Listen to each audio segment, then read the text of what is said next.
But even if you can shovel my sidewalk next time we have another bout of global warming here. So here's the point. Even if you think this is all a hoax, if you think there is no human contribution to the disruptions we're seeing in our climate, I think the things we need to do as a state, as a country, as a planet, to reduce our reliance on fossil fuel happen to be good for our environment, good for our public health, good for our security, and good for our economy.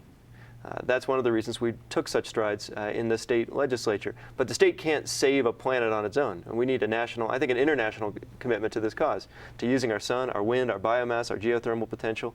And by the way, I'm agnostic. Use all that you like. I just don't want the corporate welfare and the regulations forcing companies to do other things. It was a great answer to a question I didn't ask, though, which was, what is different between you and Bennett on cap and trade? So I started to say, I want to have a record of leadership on this issue. I think the cap and trade proposal is inferior to another approach we might take. Here's why.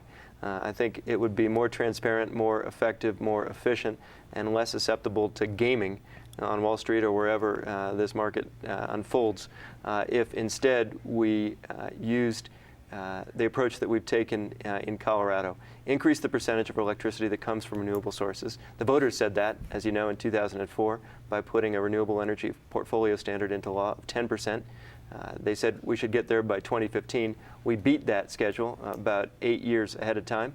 And so we doubled it, and now the legislature is looking at 30% by 2020. I think we can get there. Why not 90%? Well, I think in the long run, it makes sense for us to wean ourselves off of fossil fuel. We're not going to eliminate our use of oil or gas or coal or any of the other non-renewable sources soon. But, and I heard a debate on your show around this subject. I think what's missing here is a recognition that the use of fossil fuels and the carbon that comes from them has consequences that the market doesn't fully appreciate and doesn't calculate. It's sort of the tragedy of the commons here. You can overgraze Heard that, and there's also tragedies of the commons when regulatory prices and corporate welfare requires or rewards people for playing politics, and that's how investments are made rather than through the marketplace. And there's also people who lose their jobs.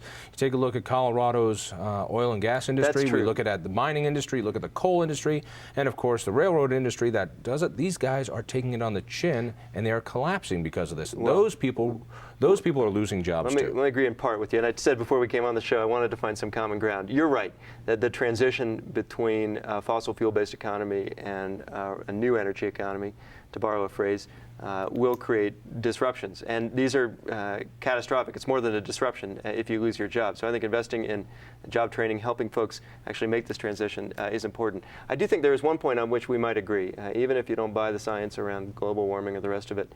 Surely you can join me in seeking to improve energy efficiency, to promote conservation, to try to make sure that we waste less energy. Which will happen with the marketplace.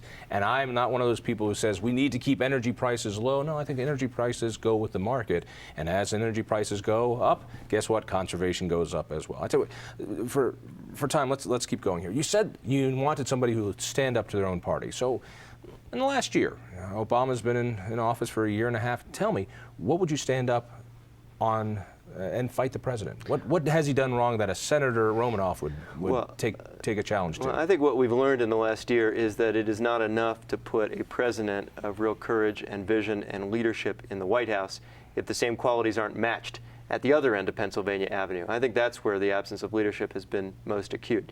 I mentioned earlier I would stand up to my own party when it came to cutting backroom deals to benefit individual states, when it came to killing the public option, when it came to removing the exemption for antitrust, the exemption from antitrust laws for the insurance industry. I think that is a step the Senate should take. I'm standing up to my own party at a national level, at least right now, by running.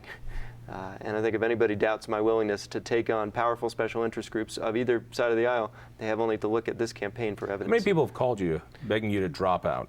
Other than my opponent? Other than your opponent? I have not counted. But there's a lot. Before I got into this race, we did get calls from folks who said, gosh, You know, it's a nice little reputation you built for yourself out there. They knew that I'd been recognized as the most effective legislative leader in America. I just thought I'd work that in. Wow. But very modest of you, by the way. They said, well, it's not my words. It's the... It's words of your mother. I got it. Yes, go ahead. She did not ask me to drop out. By the way, you know, my mom is a Democrat. I think you know this. My dad's a Republican. They're both supporting me in this campaign. I just want to make that clear. The product of this mixed marriage. Yeah. You go ahead. I'm giving you so much pop material. Out there, but I'm going to let it go. You can see it all. You All can right. hear the clank. So, where else would you fight the party? Where's the party wrong? Well, I think the way the Senate does business is... Not the Senate, the party. Well, the Democratic Party is running the U.S. Senate, so they bear responsibility. I did too when I ran the State House. Let me tell you what I did, what I think the Senate ought to do differently, the Democratic leadership of the Senate, to put it more plainly. I think conducting business in secret is a mistake. Colorado's got a sunshine law, which says any two lawmakers or more who are gathered to discuss an issue of public policy have to meet in the open. I'd enforce that law at the federal level as well. We talked a little bit about the filibuster. Vote trading is illegal in Colorado. You can't attach all sorts of unrelated amendments to bills and ornament them like Christmas trees. There's a single subject rule that I think has served us well. Any of those procedural changes, and they're more than just inside baseball, I think would make the legislative process in the U.S. Senate much more transparent, accountable, accessible, and deserving of public support. If you're getting more and more traction, by the way, I think you are getting more and more traction. I think the polls show that. I'm certain you're going to get top line after tomorrow's, after the assemblies and the primary or the state assembly. You'll get top line on this. I find it to your credit that your opponent is playing it safe by not only going to the caucuses to get on the primary and go through the state assembly, but he's also paying for petitions in case he doesn't get the 30%. Must have made you feel pretty good. Well, what made me feel bad, actually, was the way that he described the 23,000 people who chose to participate in the caucus process as just a bunch of party activists or insiders whose votes didn't matter. I respect every single voter, and we're going to aim to earn as many as we can. Only got a minute left. This is your opportunity. This is what I call the DUI question. The I've got a dead hooker in my back of my Prius, which I probably put there myself. But what is the thing that if this got really ugly, you know, that thing out there you wish you put out? Here's your wonderful opportunity to do the mea culpa. Yes, I've had 3 wives in Bangkok, but it was a college prank.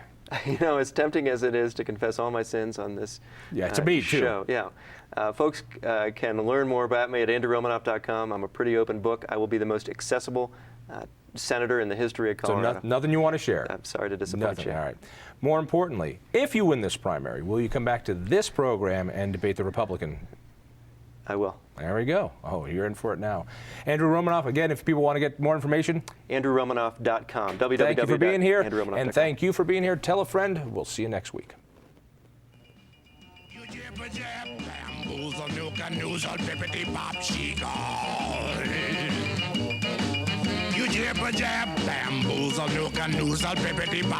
call. I mean, you keep on talking, but you don't know where to turn it off. The day I met